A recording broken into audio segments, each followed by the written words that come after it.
पोटगी हा प्रकार असा आहे की आपण जर सकाळपासून कधी काही खाल्लंच नाही तर संध्याकाळपर्यंत आपल्याला किती भूक लागेल, मग भरपूर संध्याकाळी खावंच वाटतं, खाल्लं नाही तर त्रास होतो.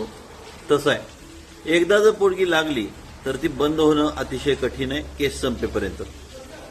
म्हणून जसं आपण भूक लागू नये, त्रास होऊ नये म्हणून सकाळी थोडंफार खातो, तसं पोटगी लागू नये किंवा कमी लागावी यासाठीची जी काय कारवाई करायची असेल ती आपल्याला केस बनवताना किंवा पहिली कारवाई करून करता येते, अन्यथा त्यापासून सुटका नाही.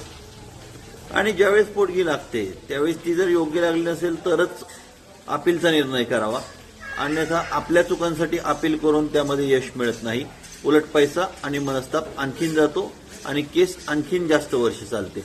त्यामुळे जी काय काळजी घ्यायची ती आधीच घ्यायची, नंतर घेतलेल्या काळजीला काहीही व्हॅल्यू राहत नाही.